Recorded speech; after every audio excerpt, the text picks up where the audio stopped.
ആകാശവാണി.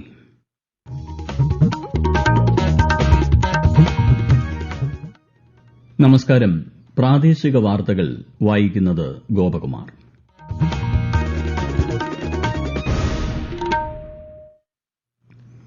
പ്രധാന വാർത്തകൾ. മലപ്പുറത്ത് നിപ ബാധിച്ച് ചികിത്സയിലായിരുന്ന വിദ്യാർത്ഥി മരിച്ചു. സംസ്കാര ചടങ്ങുകൾ നിപ പ്രോട്ടോകോൾ അനുസരിച്ച് നടത്തും. സംസ്ഥാനത്ത് 246 പേർ സമ്പർക്ക പട്ടികയിൽ. നിപ വൈറസ് ബാധയുമായി ബന്ധപ്പെട്ട് കേരളം ആവശ്യമായ നടപടികൾ യഥാസമയം സ്വീകരിച്ചതായി മന്ത്രി വീണ ജോർജ്. രോഗബാധയുടെ പശ്ചാത്തലത്തിൽ വിദഗ്ധ സംഘത്തെ നിയോഗിച്ച് കേന്ദ്ര ആരോഗ്യ മന്ത്രാലയം. കർണാടകയിൽ മണ്ണിടിച്ചിലിൽ കാണാതായ കോഴിക്കോട് സ്വദേശിക്കായി സൈന്യത്തിന്റെ നേതൃത്വത്തിൽ തെരച്ചിൽ നടത്തി. മൺകൂനയിൽ ലോറി ഇല്ലെന്ന് സ്ഥിരീകരിച്ചതായി കർണാടക റവന്യൂ മന്ത്രി. പാർലമെന്റിന്റെ വർഷകാല സമ്മേളനത്തിന് നാളെ തുടക്കമാകും. സമ്മേളനത്തിന് മുന്നോടിയായി ഇന്ന് സർവകക്ഷി യോഗം ചേർന്നു. ലോക പൈതൃക സമിതിയുടെ 46ാമത് സമ്മേളനത്തിന് അല്പസമയത്തിനകം ന്യൂഡൽഹിയിൽ തുടക്കമാകും. പ്രധാനമന്ത്രി നരേന്ദ്രമോദി സമ്മേളനം ഉദ്ഘാടനം ചെയ്യും. ഏഷ്യാകപ്പ് വനിതാ ട്വന്റി ക്രിക്കറ്റിൽ യുഎഇക്കെതിരെ ഇന്ത്യയ്ക്ക് 78 റൺ ജയം. വാർത്തകൾ വിശദമായി. മലപ്പുറത്ത് നിപ ബാധിച്ച് ചികിത്സയിലായിരുന്ന വിദ്യാർത്ഥി മരിച്ചു. ഇന്നലെ നിപ സ്ഥിരീകരിച്ച പാണ്ടിക്കാട് സ്വദേശിയായ 14-കാരനാണ് കോഴിക്കോട് മെഡിക്കൽ കോളേജിൽ ചികിത്സയിലിരിക്കെ മരിച്ചത്. വെന്റിലേറ്ററിലായിരുന്നു കുട്ടി. ഇന്ന് രാവിലെ 11:30യോടെയാണ് മരണം സ്ഥിരീകരിച്ചതെന്ന് മന്ത്രി വീണ ജോർജ് മാധ്യമങ്ങളോട് പറഞ്ഞു. രാവിലെ അതീവ ഗുരുതരാവസ്ഥയിലായ കുട്ടിക്ക് ഹൃദയാഘാതവും ഉണ്ടായി. സംസ്കാര ചടങ്ങുകൾ നിപ പ്രോട്ടോകോൾ അനുസരിച്ചായിരിക്കും നടത്തുകയെന്നും മന്ത്രി പറഞ്ഞു. ഈ മാസം 10-നാണ് 8ാം ക്ലാസ് വിദ്യാർത്ഥിക്ക് പനി ബാധിച്ചത്. ആദ്യം പാണ്ടിക്കാട്ടെ ക്ലിനിക്കിലും പിന്നീട് സ്വകാര്യ ആശുപത്രിയിലും ചികിത്സ തേടി. രോഗം മൂർച്ഛിച്ചതോടെ പെരിന്തൽമണ്ണയിലെയും തുടർന്ന് കോഴിക്കോട്ടെയും സ്വകാര്യ ആശുപത്രികളിലേക്ക് മാറ്റി. ഇവിടത്തെ പരിശോധനയിൽ നിപ സംശയത്തെ തുടർന്ന് സ്രവ സാമ്പിൾ കോഴിക്കോട് മെഡിക്കൽ കോളേജ് ആശുപത്രിയിൽ എത്തിച്ചു. പൂനെ നാഷണൽ വൈറോളജി ഇൻസ്റ്റിറ്റ്യൂട്ടിലേക്ക് അയച്ച സാമ്പിൾ ഫലം പോസിറ്റീവാണെന്ന് ഇന്നലെ വൈകിട്ടോടെയാണ് പുറത്തുവന്നത്. നിപ വൈറസ് ബാധയുമായി ബന്ധപ്പെട്ട് കേരളം യഥാസമയം ആവശ്യമായ നടപടികൾ സ്വീകരിച്ചതായി മന്ത്രി വീണ ജോർജ് മാധ്യമങ്ങളോട് പറഞ്ഞു. നിപ വൈറസിനെ നിർമ്മാർജ്ജനം ചെയ്യുന്നതിനായി ലോകത്തിന് തന്നെ മാതൃകയാവുന്ന വിധത്തിൽ ഗവേഷണ പ്രവർത്തനങ്ങളുമായി കേരളം മുന്നോട്ടു പോവുകയാണ്. സംസ്ഥാനത്ത് 246 പേരാണ് നിലവിൽ നിപ സമ്പർക്ക പട്ടികയിലുള്ളതെന്നും മന്ത്രി പറഞ്ഞു.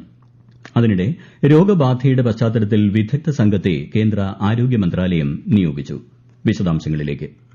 സമ്പർക്ക പട്ടികയിലുള്ളവരിൽ 63 പേർ ഹൈറിസ്ക് വിഭാഗത്തിൽപ്പെടുന്നവരാണ്. ഇവരിൽ രോഗലക്ഷണമുള്ള 2 പേരുടെ സാമ്പിളുകൾ ആദ്യം പരിശോധിക്കും. സമ്പർക്ക പട്ടികയിലുള്ളവരുടെ പരമാവധി സാമ്പിളുകൾ കേരളത്തിൽ പരിശോധിക്കാൻ കഴിയുമെന്നാണ് കരുതുന്നത്. കോഴിക്കോട് മെഡിക്കൽ കോളേജിലെ സൌകര്യങ്ങൾക്ക് പുറമെ തോന്നയ്ക്കൽ വൈറോളജി ഇൻസ്റ്റിറ്റ്യൂട്ടിൽ PCR സൌകര്യവുമുണ്ട്. കൂടാതെ പൂനെ വൈറോളജി ഇൻസ്റ്റിറ്റ്യൂട്ടിൽ നിന്നും ഒരു മൊബൈൽ ലാബ് കൂടി എത്തിക്കുമെന്നും മന്ത്രി അറിയിച്ചു. മഞ്ചേരി മെഡിക്കൽ കോളേജിൽ 30 ഐസൊലേഷൻ റൂമുകളും കോഴിക്കോട് മെഡിക്കൽ കോളേജിൽ അതിതീവ്ര പരിചരണ സംവിധാനങ്ങളും ക്രമീകരിച്ചു. പാണ്ടിക്കാട്, ആനക്കയം പഞ്ചായത്തുകളിൽ താൽക്കാലിക നിയന്ത്രണം ഏർപ്പെടുത്തിയിട്ടുണ്ട്. വണ്ടൂർ, നിലമ്പൂർ, കരുവാരക്കുണ്ട് എന്നിവിടങ്ങളിൽ പ്രത്യേക പനി ക്ലിനിക്കുകൾ തുടങ്ങും. നിപ്പ രോഗബാധയുടെ പശ്ചാത്തലത്തിൽ സംസ്ഥാനത്തിന്റെ പ്രവർത്തനങ്ങൾക്ക് പിന്തുണ നൽകുന്നതിന് വിദഗ്ധ സംഘത്തെ നിയോഗിച്ചതായി കേന്ദ്ര ആരോഗ്യ മന്ത്രാലയം അറിയിച്ചു. രോഗബാധയെ നേരിടാനും രോഗസ്രോതസ് മനസ്സിലാക്കാനും സാങ്കേതിക പിന്തുണ നൽകുന്നതിനുമാണ് സംഘത്തെ നിയോഗിച്ചത്. കേരളത്തിൽ ഇത് 5ാം തവണയാണ് നിപ്പ വൈറസ് ബാധ സ്ഥിരീകരിക്കുന്നത്. 2018-ൽ കോഴിക്കോട് പേരാമ്പ്രയിലാണ് ആദ്യമായി രോഗബാധ റിപ്പോർട്ട് ചെയ്തത്. കഴിഞ്ഞ 6 വർഷങ്ങളിലായി 21 പേരാണ് നിപ്പ ബാധിച്ച് സംസ്ഥാനത്ത് മരിച്ചത്. ന്യൂസ് ഡെസ്ക്,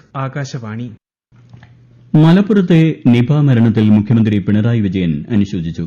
കുടുംബത്തിന്റെ ദുഃഖത്തിൽ പങ്കുചേരുന്നുവെന്നും കുട്ടിയുടെ ജീവൻ രക്ഷിക്കാൻ സാധ്യമായ എല്ലാ ശ്രമങ്ങളും നടത്തിയിരുന്നുവെന്നും മുഖ്യമന്ത്രി പറഞ്ഞു. കർണാടകയിലെ ഷിരൂരിൽ മണ്ണിടിച്ചിലിൽ കാണാതായ കോഴിക്കോട് സ്വദേശിയായ ലോറി ഡ്രൈവർ അർജുനായുള്ള തെരച്ചിൽ 6ാം ദിവസവും തുടർന്നു. കഴിഞ്ഞ ദിവസം റഡാറിൽ സിഗ്നൽ ലഭിച്ച സ്ഥലത്താണ് ഇന്ന് സൈന്യത്തിന്റെ നേതൃത്വത്തിൽ തെരച്ചിൽ നടത്തിയത്. എന്നാൽ തെരച്ചിൽ നടത്തിയ മൺകൂനയിൽ ലോറി ഇല്ലെന്ന് സ്ഥിരീകരിച്ചതായി കർണാടക റവന്യൂ മന്ത്രി കൃഷ്ണ ബൈര ഗൌഡ മാധ്യമങ്ങളോട് പറഞ്ഞു. കൂടുതൽ മണ്ണിടിച്ചിലിന് സാധ്യതയുള്ളതിനാൽ ഇനി മണ്ണ് നീക്കം ചെയ്യില്ലെന്നും മന്ത്രി വ്യക്തമാക്കി. സിഗ്നൽ കിട്ടിയ സ്ഥലത്ത് ലോറിയില്ലെന്നും 98% മണ്ണും നീക്കിക്കഴിഞ്ഞുവെന്നും അദ്ദേഹം പറഞ്ഞു. കൂടുതൽ തെരച്ചിൽ നടത്തേണ്ടതുണ്ടോ എന്ന് തീരുമാനിക്കേണ്ടത് സൈന്യമാണ്. ഇനി അർജുനായുള്ള തെരച്ചിൽ പുഴയിലേക്ക് വ്യാപിപ്പിക്കും. എന്നാൽ പുഴയിലെ തെരച്ചിൽ അതിസങ്കീർണമായിരിക്കുമെന്നും മന്ത്രി സൂചിപ്പിച്ചു. കൂടുതൽ നടപടികൾക്കായി നാവികസേനയുടെ പ്രതികരണത്തിന് കാക്കുകയാണ്. തെരച്ചിലിനായി ഇന്ന് ഉച്ചയോടെയാണ് കരസേന ഷിരൂരിലെ അങ്കോലയിൽ എത്തിയത്. ബലഗാവിയിൽ നിന്നുള്ള 40 അംഗ സംഘമാണ് തെരച്ചിലിന് നേതൃത്വം നൽകിയത്. കനത്ത മഴ രക്ഷാപ്രവർത്തനത്തിന് പലപ്പോഴും തടസ്സമായി. കർണാടക മുഖ്യമന്ത്രി സിദ്ധരാമയ്യ ഉച്ചയ്ക്ക് സംഭവസ്ഥലം സന്ദർശിച്ച് സ്ഥിതിഗതികൾ വിലയിരുത്തിയിരുന്നു. പാർലമെന്റിന്റെ വർഷകാല സമ്മേളനത്തിന് നാളെ തുടക്കമാകും. സമ്മേളനത്തിന് മുന്നോടിയായി കേന്ദ്ര സർക്കാരിന്റെ നേതൃത്വത്തിൽ ഇന്ന് സർവകക്ഷി യോഗം ചേർന്നു. ഇരു സഭകളുടെയും സുഗമമായ പ്രവർത്തനം ഉറപ്പുവരുത്താൻ യോഗത്തിൽ എല്ലാ പാർട്ടികളോടും സർക്കാർ അഭ്യർത്ഥിച്ചു. ധനമന്ത്രി നിർമ്മല സീതാരാമൻ ചൊവ്വാഴ്ച കേന്ദ്ര ബജറ്റ് അവതരിപ്പിക്കും. പ്രധാനമന്ത്രി നരേന്ദ്രമോദിയുടെ നേതൃത്വത്തിലുള്ള മൂന്നാം സർക്കാർ അധികാരത്തിൽ എത്തിയതിനു ശേഷമുള്ള ആദ്യ ബജറ്റാണിത്. അടുത്ത മാസം 12 വരെയാണ് സമ്മേളനം. ലോക പൈതൃക സമിതിയുടെ 46ാമത് സമ്മേളനം പ്രധാനമന്ത്രി നരേന്ദ്രമോദി ഇന്ന് വൈകിട്ട് 7 മണിക്ക് ന്യൂഡൽഹിയിലെ ഭാരത് മണ്ഡപത്തിൽ ഉദ്ഘാടനം ചെയ്യും.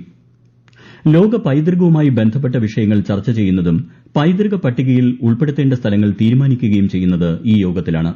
150-ലധികം രാജ്യങ്ങളിൽ നിന്നുള്ള 2000-ഓളം പ്രതിനിധികൾ പങ്കെടുക്കുന്ന സമ്മേളനം ഈ മാസം 31 വരെയാണ്. ഈ വാർത്തകൾ ആകാശവാണിയിൽ നിന്ന്. സാമൂഹിക സുരക്ഷാ ക്ഷേമനിധി പെൻഷന്റെ ഒരു ഗഡു വിതരണം ബുധനാഴ്ച തുടങ്ങുമെന്ന് ധനമന്ത്രി കെ എൻ ബാലഗോപാൽ അറിയിച്ചു. 1600 രൂപ വീതമാണ് ഗുണഭോക്താക്കൾക്ക് ലഭിക്കുക. ഇതിനായി 900 കോടി അനുവദിച്ചു. ഏഷ്യാകപ്പ് വനിതാ ട്വന്റി ക്രിക്കറ്റിൽ യുഎഇക്കെതിരെ ഇന്ത്യയ്ക്ക് 78 റൺ ജയം. ഇന്ത്യ ഉയർത്തിയ 202 റൺ വിജയലക്ഷ്യം പിന്തുടർന്നിറങ്ങിയ യുഎഇക്ക് നിശ്ചിത ഓവറിൽ 7 വിക്കറ്റ് നഷ്ടത്തിൽ 123 റൺ നേടാനേ കഴിഞ്ഞുള്ളൂ. ഹർമൻപ്രീത് കൌർ, റിച്ച ഘോഷ് എന്നിവർ ഇന്ത്യയ്ക്കായി അർദ്ധ സെഞ്ചുറി നേടി. കേരളത്തിൽ അടുത്തിടെ റിപ്പോർട്ട് ചെയ്യപ്പെട്ട മസ്തിഷ്ക ജ്വരവുമായി ബന്ധപ്പെട്ട് പ്രത്യേക മാർഗ്ഗരേഖ പുറത്തിറക്കിയതായി ആരോഗ്യമന്ത്രി വീണ ജോർജ്. രോഗവുമായി ബന്ധപ്പെട്ടുള്ള പ്രതിരോധം, രോഗനിർണയം, ചികിത്സ എന്നിവ സംബന്ധിച്ച സാങ്കേതിക മാർഗ്ഗരേഖയാണ് പുറത്തിറക്കിയത്. ഇന്ത്യയിൽ ആദ്യമായാണ് രോഗം സംബന്ധിച്ച് സാങ്കേതിക മാർഗ്ഗരേഖ പുറത്തിറക്കുന്നത്. തുടർ പഠനത്തിനും ഗവേഷണത്തിനുമായി ഐസിഎംആർ സഹകരണത്തോടെ ഒരു സമിതിയെ നിയോഗിക്കാനും തീരുമാനമായി. എല്ലാ സർക്കാർ സ്വകാര്യ ആശുപത്രികളും മാർഗ്ഗരേഖയിലെ നിർദ്ദേശങ്ങൾ പാലിക്കണമെന്നും മന്ത്രി നിർദ്ദേശിച്ചു. തിരുവനന്തപുരം നെയ്യാറ്റിങ്കര താലൂക്ക് ആശുപത്രിയിൽ ചികിത്സയ്ക്കെത്തിയ യുവതിയുടെ മരണം സംബന്ധിച്ച് അന്വേഷണം നടത്താൻ മനുഷ്യാവകാശ കമ്മീഷൻ ഉത്തരവിട്ടു. ചികിത്സാ പിഴവ് ആരോപിച്ച് യുവതിയുടെ ഭർത്താവ് നൽകിയ പരാതിയിലാണ് നടപടി. തിരുവനന്തപുരം ജില്ലാ മെഡിക്കൽ ഓഫീസർ സംഭവത്തെക്കുറിച്ച് അന്വേഷണം നടത്തി 15 ദിവസത്തിനകം റിപ്പോർട്ട് സമർപ്പിക്കണമെന്നാണ് ഉത്തരവ്. നെയ്യാറ്റിങ്കര സർക്കാർ ആശുപത്രിയിൽ ചികിത്സയ്ക്കിടയിൽ യുവതിക്ക് ജീവൻ നഷ്ടപ്പെട്ടത് തികച്ചും ദൌർഭാഗ്യകരമെന്ന് ഐഎംഎ സംസ്ഥാന ഘടകം. എന്നാൽ രോഗിക്ക് വേണ്ട ചികിത്സ ലഭ്യമാക്കിയിട്ടുണ്ടെന്നും മെഡിക്കൽ കോളേജിലേക്ക് റഫർ ചെയ്യുന്നത് ഉൾപ്പെടെ ഒരു തരത്തിലുള്ള വീഴ്ചയും നടന്നില്ലെന്നും സംഘടനയുടെ അറിയിപ്പിൽ പറയുന്നു. അതേസമയം ഡോക്ടർ കുറ്റവാളി ആണെന്നും അറസ്റ്റ് ചെയ്യണമെന്നും പ്രചരിപ്പിക്കുന്നവർക്കെതിരെ ശക്തമായ നിയമ നടപടികൾ വേണമെന്നും സംഘടന ആവശ്യപ്പെട്ടു. ഉമ്മൻചാണ്ടി ഫൌണ്ടേഷൻ ഏർപ്പെടുത്തിയ പ്രഥമ ഉമ്മൻചാണ്ടി പൊതുപ്രവർത്തക പുരസ്കാരത്തിന് കോൺഗ്രസ് നേതാവ് രാഹുൽ ഗാന്ധി അർഹനായി. 1 ലക്ഷം രൂപയും ശില്പവും അടങ്ങുന്നതാണ് പുരസ്കാരം. പ്രധാന വാർത്തകൾ വീണ്ടും. മലപ്പുറത്ത് നിപ ബാധിച്ച് ചികിത്സയിലായിരുന്ന വിദ്യാർത്ഥി മരിച്ചു. സംസ്കാര ചടങ്ങുകൾ നിപ പ്രോട്ടോകോൾ അനുസരിച്ച് നടത്തും. സംസ്ഥാനത്ത് 246 പേർ സമ്പർക്ക പട്ടികയിൽ. നിപ വൈറസ് ബാധയുമായി ബന്ധപ്പെട്ട് കേരളം ആവശ്യമായ നടപടികൾ യഥാസമയം സ്വീകരിച്ചതായി മന്ത്രി വീണ ജോർജ്. രോഗബാധയുടെ പശ്ചാത്തലത്തിൽ വിദഗ്ധ സംഘത്തെ നിയോഗിച്ച് കേന്ദ്ര ആരോഗ്യ മന്ത്രാലയം. കർണാടകയിൽ മണ്ണിടിച്ചിലിൽ കാണാതായ കോഴിക്കോട് സ്വദേശിക്കായി സൈന്യത്തിന്റെ നേതൃത്വത്തിൽ തെരച്ചിൽ നടത്തി. മൺകൂനയിൽ ലോറി ഇല്ലെന്ന് സ്ഥിരീകരിച്ചതായി കർണാടക റവന്യൂ മന്ത്രി.